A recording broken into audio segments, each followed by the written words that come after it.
Hello everybody, I am back with Andrew from Gunmeister Games, and today we are having a deeper look at the background of Judgement. So, we've already had a look at some of the main mechanics and some of the story behind the game, but I really want to figure out what is going on in the narrative of this world for this one.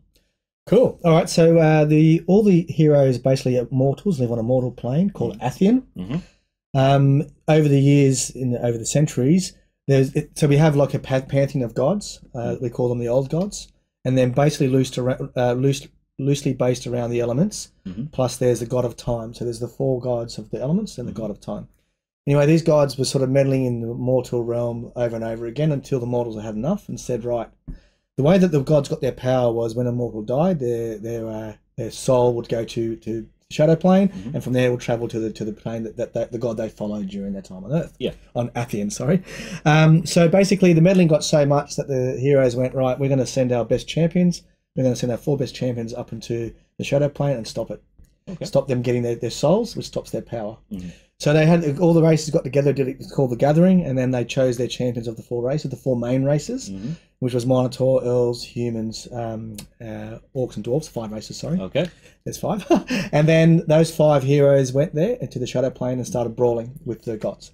Over time, they found that they were a bit out of their depth and all were scattered across the shadow plane. And over time, they themselves started getting hooked onto the power they were getting from the souls. I see. So the mortals that were sent became demigods, and they were actually intercepting the souls before it passed. So on the shadow plane, they were taking the souls before it went onto the planes where the gods were. So they became enemies of the old gods. I mean, now they're called old gods and new gods. And so the game is set a couple hundred years in the future since that gathering moment. And now the demigods themselves are worshipped on Athien. Right. As well as the old gods. So then basically what the demigods do now, they transport the heroes to the shadow plane to get souls on their behalf. They're too scared to leave their domains on the shadow plane to go themselves because they could get killed. So they use the heroes to do it for them. And that's basically what the game is. So when you play the game, you play the role of one of the 5 demigods, and you're the one that's transporting the heroes to fight for you against other demigods. I see. So basically everybody's this makes sense to me now. This is why we're gathering the souls and bringing them to the shrine. Correct. Because I'm assuming not the shrine, the effigy. The effigy is what fuels the souls back to the demigod to give them their power. I see. So this is what this is all about. Now the neutral monsters are natural inhabitants of the shadow plane. So Gloom, she's a shadow hound, the first model we had, and then we had things like Ashtooth the werewolf, and then what's happening now is. So I've talked about the 4 elemental, the old gods. Yes. So one of them, the fire god, sent his fire elemental Inferno onto the shadow plane as a neutral monster to try to stop the heroes. Because the more that the demigods do this, the less souls pass on to the old gods. So they're losing their power as well. Yeah. So now it's becoming, as the storyline evolves, the gods are becoming more and more agitated about how we're going to stop this problem. Now the god of time is one I haven't talked about. The home plane of the god of time is actually the shadow plane itself. Right. So he's there going, he or she, or it is there going, right, they're all brawling over my own home plane, and it's getting ripped apart. That's where we had the rifts in time happening, where we've introduced a new timeline. So the shadow plane is really struggling with all this combat and gods fighting over things. And so he's the thought, okay, I need to stop this. Now, what happened there is he's actually made a mortal version of himself, and that's Bastion. Messi? Yes. So the hero Bastion is actually the god of time in mortal form. Now, his main role, he's evolved in a lot of the stories that we've written, that we've published so far. He's one of the main protagonists. And on the mortal plane, everyone knows he's been around for a number of years, like hundreds of years, and he's a mysterious guy. They don't know that he's actually the god of time. I see. So no one else knows. So Bastion is playing the game to learn out more about the demigods and how they're working. And so the god of time himself is they're going to try to put a stop to it. Love the sculpt. Yes. I'm going to say that right now. I love the fact that you have some crystalline growth coming out of the body, and he does feel like a very old, wise kind of guy. Yeah. I'm getting some Celtic vibes off him. Maybe that's what's doing it for me. I think, the way when we design the heroes, it's a bit of a process, and because we are in the MOBA genre where there's no factions and we can basically do what you want. I mean, you look at the MOBAs, we haven't gone anywhere near as wacky as the MOBAs have gone. They've got things flying, aeroplane or helicopters fighting against, So we've sort of done a little bit of that, but and we'll probably do more as we go. But when we sit down with the hero, we always try to really say, let's not make it not completely vanilla cookie cut. Let's try to what can we do about this guy and what's interesting about their background, and we write the backgrounds before we actually look at them, so we can really try to incorporate that into them. Yeah. Well, the old did the chicken become the words? Did the chicken come before the egg question? You know, Yeah. so some people, they'll design a character and then write the story around it, but other people will go for the story first and then design the character. I like the idea of designing the actual story first, because it's giving you a sense of the soul of the character before they hit the tabletop, before they actually hit that design process. Yeah. And that really works well for me. And the other thing that we do now, that it's like a living entity, right? I love writing. So and we've got a couple of people who write for us as well. So once we started writing the story and evolving it and fleshing out the world, we'd introduce characters into the story and go, you know what, that character will make a great hero. And then that's when we've done that. So it's really interesting. And the heroes themselves, they're all mortal champions before they become chosen, right? So in the story, you'll find some of the stories talk about the heroes the first time they get summoned, because they're forced to do it. They don't know it's going to happen.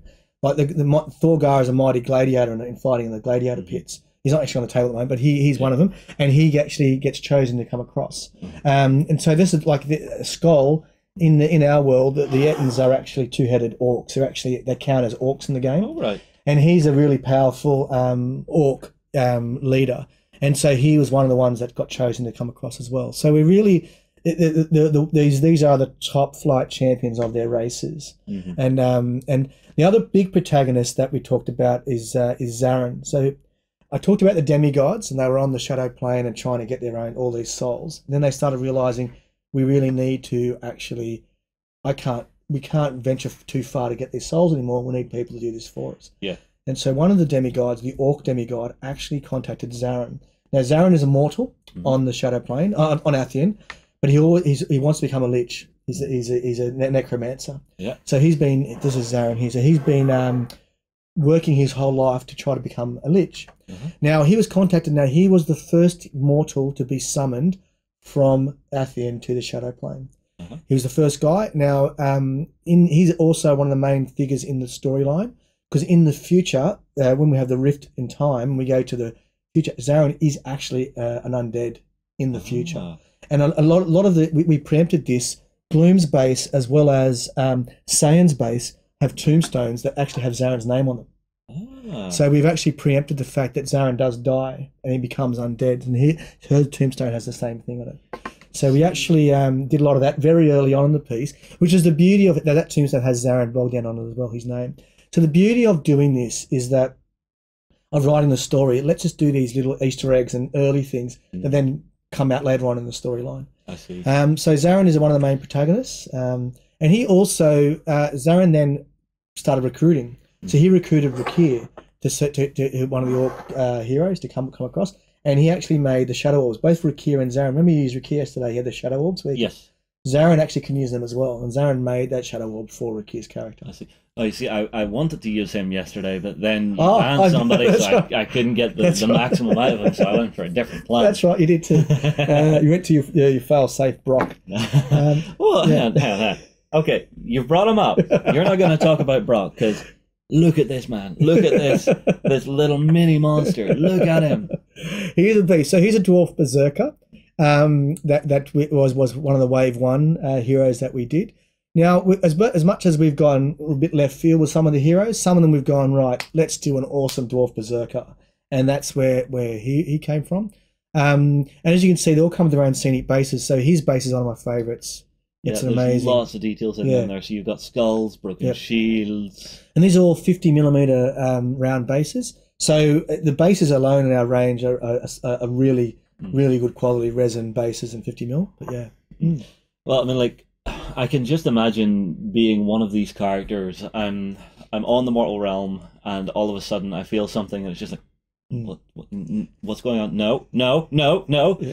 Landing in a Demi-Gods, essentially effigy or palace, with them standing before me, going, "Welcome to the Shadow Realms. You're going to gather some souls for me, and then I will send you home." Sound fair? Yeah, exactly how it works. We've got one story with Astariel, because Astariel is a very powerful fire mage, and she's in the middle of a pursuit, someone who's trying to steal from her, and then halfway through the pursuit, she gets summoned for the first time. I see. Now, when a hero is summoned, their body goes into a stasis, and they have a cord, ethereal cord, that links them to Shadow Plane. This is sort of like Dungeons and Dragons sort of mythology that's been around for a while. So essentially, that's why when they die on the shadow plane, the immortal being is not dying. The cord gets cut temporarily, and then they get respawned back again. Yeah. The reason, the motivation for a hero to be involved in this is that each time they do it, they retain some of the power. Yeah. So if you've been in one of the chosen, so the very early characters who were chosen are now very powerful mortals on the mortal realm, because they themselves keep getting more powerful each time they get summoned. So there's a lot of motivation for these heroes to be chosen. Now, the chosen also get a mark on their body whenever they become a chosen. So there are factions scared of them becoming the new gods on that mortal plane and hunting them down. Because while the easiest time to kill them is when they've been summoned, because their body is actually in a stasis. Now, the heroes have become aware of this and make sure they now they get preemptive signs when it's going to happen. That when they get more attuned to it, they're more aware. Yeah. So they've got preparation to go, right, I'm just going to go to my happy place and I'll be in stasis while I'm fighting. Yeah, so basically I can imagine Brock sitting down to dinner going, come on, I just killed this. Fine. Puts it down, finds a nice quiet little cave in the middle of the forest, goes, right, let's go. I imagine him being that grumpy about it. It is, and it's amazing. Like, so I said it was against their will. Yeah. There are some heroes who so one of the new ones in Wave 2, which I think is Svetlana, if I can bring her up just here. We have it? I think so, yep. So that's the artwork for Svetlana. She's a female dwarf druid. Now, she's a member of, this is the actual sculpt itself, which is really nice. So she's a member of a druidic group, and they're really worried about all the damage this is doing to the universe. And she was one of the summoned that became summoned by choice. So she wasn't forced to do it. So her own enclave was involved in that. So that was really good. So that was Svetlana. So we've actually got now heroes who are more they want to become chosen. Yeah. And some of them are actually doing that. Now, a lot of the churches on Athien are against all this because they're old god churches. Yeah. And these are all the new gods. So there's a lot of unrest going on in the world at the moment, as you can imagine. Yeah, it also makes more sense to me why the heroes are leveling up as they actually kill stuff within the Shadow Realm, because they're taking a small portion of that soul and becoming more powerful while they're there. That's right. And then they keep some of that when they actually go back to their mortal self. The other thing that happens when they're summoned, it's not an exact replica of what they are, and sometimes things manifest their way a bit weirdly. And one of the examples is Cavado. So this is Cavado. That's his sculpt. I'm just going to quickly do his artwork. It's very similar. So he's actually, now this was one of the ones in the Wave 1, we had a couple of backers who backed us to be able to create their own sculpts, and this is one of them. Now, the backer of this particular miniature was an 80s horror flick lover, and so he gave us all this background material he wanted to base the character on, and it was Cavado. Now, the story with Cavado is they're actually twins, conjoined twins, where one of the twins died at birth, the little guy. Now, what happens is the big guy is, on the mortal realm, it's only the big guy. But part of his brother is still inside of him, when he actually became ported to the shadow plane, his brother manifested himself out of his chest. I see. And they fight together as a team. I see. So it's a really interesting sculpt, and it's a great miniature to play, and he's actually a hybrid. So he's the little guy is the magic wielding dude, and the big guy is the melee guy. I see. So when you play him in the game, depending on what magical items you decide to buy for him, he can play different roles. Yeah. I was actually having quite a close look at his rules because I wanted to lay him out on the tabletop. Didn't end up picking him because reasons. But I looked at him and I saw that he had a couple of different effects. So he worked with both fire and poison, and if you got both onto someone, it could really just go big style and just go whap, good night. Yeah, so he gets fire from his magic blast, and he gets poison from his poison blade. Yeah. If and at level 3, if an enemy's on fire, he gets +1 damage. Yeah. If they got fire and poison, he gets +2 damage, which is really big swing. Yeah. As you know in our game. So he works very well with both Astario, who can put things on fire. Yeah. Rakir can put things on poison. So those three are an excellent combination, obviously together. These are the kind of things that over time that you'll learn as you play the game, and you'll see awesome combinations between heroes. Yeah, all those lovely synergies. Yeah, that's right. Yeah, and Cavado's a really interesting hero for that particular reason. That and the sculpt itself is You can do horror, sir. I will give you that right now. You can do horror because I mean, like, I can just imagine like the cheesy '80s background music starting to roll when this guy's up on screen, just slowly walking toward them, and then some hapless teenagers running through a forest and then tripping on a conveniently placed branch. Now, one of the other awesome ones we've got actually is a guy called Victor. Now, this is the first time we have moved away from 50 mil bases because he actually is a halfling. So he's on a 40 mil base. He's the first non-50 mil character we've got, and he's much smaller. He's probably the equivalent of a 28 mil size man, human, but he's up in 54 mil realm. He's small. Now, Victor, this is his actual sculpt, which is really nice. Ooh. And that scenic base is amazing. This is one we've just done. This is a part of the Wave 2 range. And he's a warlock. He's a halfling warlock, and he actually summons a demon, and this is the demon he summons, which is Algorath. Wow. So Algorath and his sculpt just got finished recently, and it's amazing as well. So that's the sculpt. Oh, beautiful transition from the art to the sculpt on that one. Yeah. And I love the way he does have that sort of evil mastermind. Like he's just gently tugging on the beard. What is the best way to kill these heroes today? Exactly right. That's an awesome voice. That's the voice. So he's the second hero that can summon. Zarin from Wave 1 could summon skeletons. Yep. But Victor can summon the demon. And Victor on his own is quite weak. We've got some really good rules with the demon's got taunt. So the demon can force a hero to damage him. And also Victor can at level 2 shoot his magic through the demon, which lets him sit further back in the field. So he's got great synergies with him. But we're really excited about some of the new heroes that are coming out. Yeah, now this is something I want to ask about, is some of the different classes of heroes. Because we're doing that brawler MOBA style, there are some classic tropes that you have to follow for the way you're building heroes to actually add to the world and actually keep the balance of the world whenever you're down on the tabletop. Yeah. So I mean, like, obviously I'm looking at big guys. I assume there's going to be big tanky style characters. Yep. So we've got I think it's 4 classes, and hybrid's the 5th one. Yeah. So there's the defender class, which is like a tank. There is an aggressor, the DPS characters. We have supports. We have soul gazers, which is a unique thing. I'll talk about that in a minute. And then hybrids. Now with the defenders, so they're near right, the big guys. So we've got Don Raka, the big Minotaur. And we've got Skull, the Etten you've already put up. We've got Marcus, the Winter Knight. Now the defenders can normally have a lot of armor, but some of them, like Skull and Don Raka, are more health tanks than armor tanks. They have high health statistics, and defenders normally do what it says on the tin. They defend other characters, other weaker characters. So Marcus is another Winter Knight. Now he's another tank. He's an armor-based guy, human, and all all have abilities that actually protect other heroes. And so this is just defender class. Now with the aggressor class, we've got things like the Fire Mage, Astariel. We've got Rakir the Rogue. We've got Brock, the guy that you like. They just deal damage, and they're a bit weaker. And in Wave 2, we've got a couple of new ones as well that fit the aggressor mold. One of them actually in particular, I'll just bring up now, is this guy. If he's just it's being slow. Did you break my machine? I don't know, maybe I did. He'll come up in a minute. Okay, all right, I'll do it in a minute. So when he comes up, we'll talk about him. But with introduction to him as well. Soul gazing, that's just what about.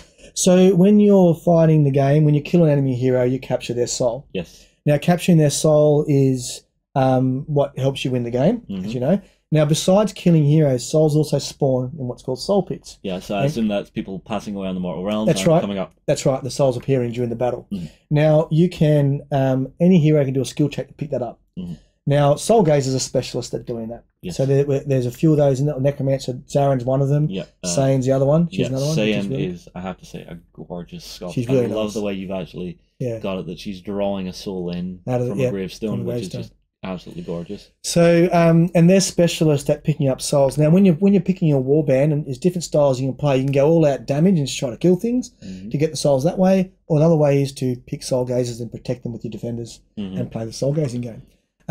So that's the soul gaze class. Now, this guy's come up. Yes. This is also introduction to some of the different timelines. As you can see, he's not classic fantasy because he's got a bandsaw and a sort of like a blunderbuss sawn-off shotgun type thing. It has grenades. It has grenades as well. I mean, like, this is the thing. When you've got like a blunderbuss or something, that's a directed letter. Whenever you chuck a grenade, that's more of a to whom it may concern. That's right. So he's from our World War II genre, and we've got a story that will be published by the time this video comes out. But we've got a few. So Laurie Bella was the first one in Wave 1 yes. that actually introduced this. She wasn't part of the Wave 1 Kickstarter, but we brought her out as an independent model in between the two Kickstarters just to introduce the fact that we're going to be going World War II style. And then so that was her. So we've and this is woven into the storyline. So basically, the Shadow Realm has rifts in time, and when heroes get transported to different areas, they actually come from different timelines now. And this is one of the ones that did that. I love the designs that you've done for this character. I mean, like there feels to be like a little bit of alchemical work going on. Yeah, she's the vials, the barrel of acid being held. She's actually an alchemist, so that's great, and that's her job on Athien as a mortal. But fabulous. Yeah, she's really nice to use in the game as well. This is another one. This is Nephany. She is from the future realm. Yeah. We've got a couple from that as well. Like this is another one, which is Sky. Hopefully, he'll come up in a little bit if we. There he is. So yeah, and Sky. Did you remind you of someone? A bit. A little bit, yeah. So this is he's really cool. He's a monk. So we've got a couple of space. One. The other one that I've talked about is Styx. Now Styx is an interesting one because he's one of the ones that's pretty prominent in the storyline. He was Zaren's offsider. He's like his right hand man. And what Zaren did was, because Zaren became a lich eventually and basically lived forever, he made Styx a cyborg. Now, in the future, cyborgs are more common, and it's like something that can get done. Yeah. But Zaren did it. He was one of the first ones to do it, experimenting, which was very painful for Styx. But Styx actually has become. He was the first cyborgs who actually can live for many hundreds of years. So he was a hero that was in the. He actually, because the Zaren sculpt we've got at the moment is actually the living Zaren sculpt, which is the Wave 1. But the Styx is actually the future Styx. We have got an illustration of, not today, but illustration of the original Styx when he was an Undertaker, but he's now actually a future cyborg. So we have a bit of fun with the characters as well sometimes. And I love the weapon design with the big chain sides. Yeah. That's very different. And you've captured a real dynamism to the characters where they've actually got, that snapshot in time of them mid-battle. Yeah. And that is something that I really love, because that's one of the things when you're designing miniatures, you have a couple of choices. You can either go very modular, very much that you can trade weapons in and out and have a good, different, easily flexible system, or you can go for something that's really dynamic and just so characterful. I love the way you've done it with this, and it fits perfectly. Yeah, that was one of the things. Well, thanks, but that's one of the things we really wanted to focus on. I mean, we're a new miniature company, we're a small miniature company, and for us, one of the differentiators was let's really in the world of mass production of miniatures for mass production games, we had the opportunity to do really unique sculpts because the game is a low model count and every hero is a hero. Like we don't have rank and file, so for us it was let's make them hero. I mean. Piper's a classic case, and we often chose their character signature spell and sculpt them that way. Now Piper's an illusionist rogue, he's an elf, and he casts mirror image basically in the game, and that's what this is, an illusion of himself. And it was something that we were told would be really difficult to do in a model to capture correctly, but I think we've done a decent job of it. Yeah, so I'm guessing the shadowed version is the real him hiding in the shadows, and then you see the coloured version of him just coming out of the rock, so pulling out of the stone. Yeah, so we get asked this all the time, and we actually leave it pretty open to which one is the real one. People paint it the way this is painted. That's what you said. That's perfect. But people paint them in different ways and this kind of thing. But the actual base is the stone with the guy on the stone, and the other guy is actually separate to the base. So it's amazing. Yeah, it's like two miniatures, but we really want to push the boundaries with this, and so. We did the illustration first, which was something that we tried to capture. And then when we did the illustration, there was like we engaged the sculptors, and they're like, how do you want to do this exactly? Yeah, I have one or two friends like that. When you try and introduce them to gaming, they're just sat there going, what do? Yeah, that's right. So this was the illustration we had. And he's a real mischievous character. We really tried to capture that because he's a rogue and he's an illusionist. And those who have played role-playing games in the past, a real trickster sort of little guy, and so we but quite dangerous, and we did that, and then it became the sculpt. Which was, he's got that sort of young, cocky confidence to him. That's right. I've been called to the Shadow Realms now. I'm going to show you how it's done. That's right. So and he's a really interesting character in the game. He's He's got a backstab ability, which is +1 damage when he's fighting enemy at the same time as a friend, and so he's very good with some of the allies. And he's really good, really fun. He's one of the advanced characters that takes some time to get the most out of him, and that's something we've done. We've got a couple of characters that are very easy to use from the start, and others that you need to actually work on, just like any game you play, basically, or MOBA, or Yeah. Well, there's a question. Who would you say would be your starting lineup? Say it's your two friends sitting down, their first game. Who would be your starting lineup? Yeah, so the ones that we chose for the starter box are pretty much in there. So Stariel is a good one. Yep. Because she just blasts away. Yep. You know, and Thrommel the dwarf is probably the simplest of the defenders. I run forward, I hit stuff, it falls down. Pretty good. Yeah. And again, the sculpt you got for him, I've got to show this off. He's a great little dwarf. Oh man, he's great because he's very classic. You imagine him being part of like a higher society. Yeah. Yep, he is actually. He was a formerly of the King's Guard, so yeah. Ah, I see. Yep. And then having the fallen dwarven ruins around him is just so nice. That, and he's not what you classically think of as a dwarf. He looks a little taller.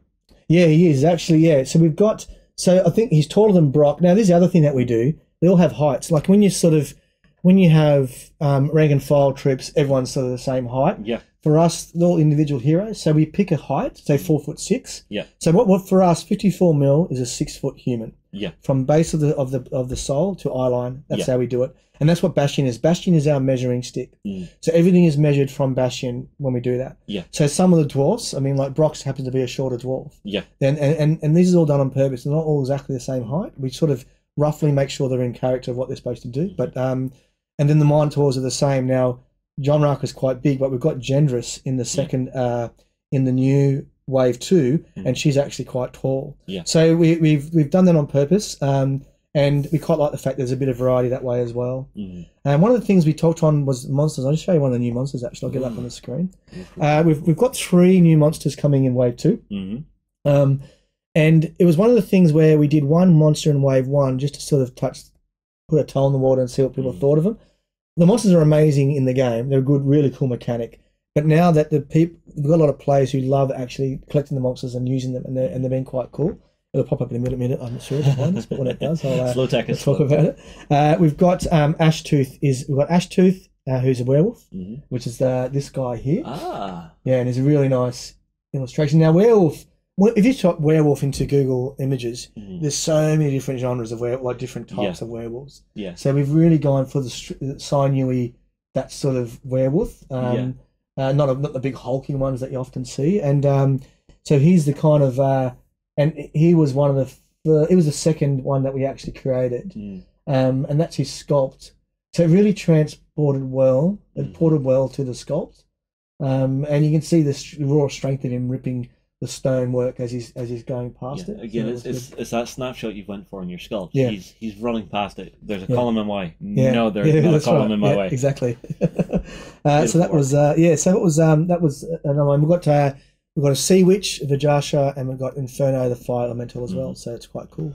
Yeah, well, I mean, like, hearing just the depth of background that you guys have went into is great. Now, can people actually get their hands on the stories to actually get into all of this before they actually grab the game, or is it all in the box? No. So actually, the box the box itself only has the rule book, which we stripped out the fluff out of the rule book. So all the stories are online on our website. We actually have a section dedicated to stories. We don't have every hero yet. We've got a lot of them done already, which is a brief background and story. We have snippets every now and again. Like when we released some of the Wave 2 sculpts, we'd write a story to talk about that hero in particular. We did one for Victor, for example, when it came out. He actually stole the book.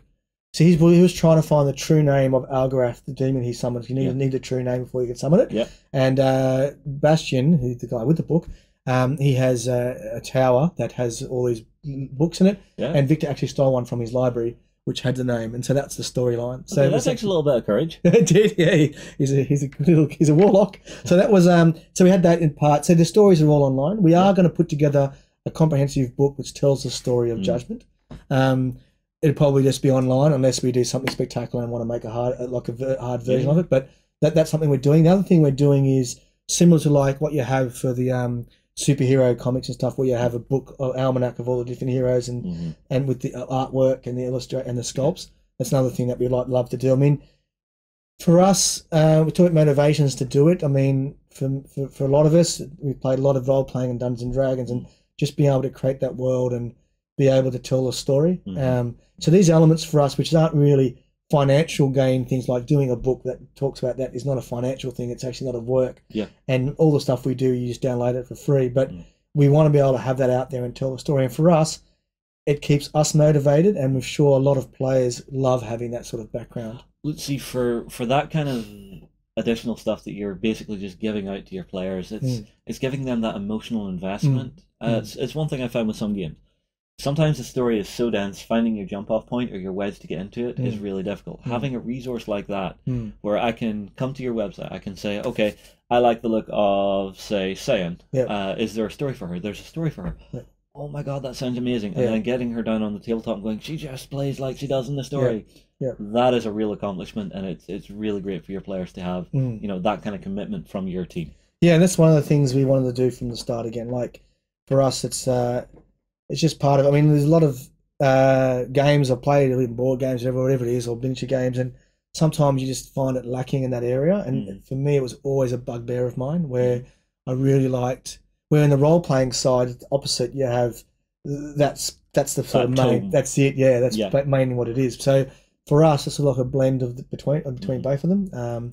So that's the idea. Yeah. Honestly, I have loved looking at the characters. I've loved getting to know them and the world. I mean, like, hearing this actually sets my mind a bubble, and it makes me look at the games we've played in a completely different way to actually consider the motivations behind the characters and stuff. Because I mean, like me, I'm a mechanics guy.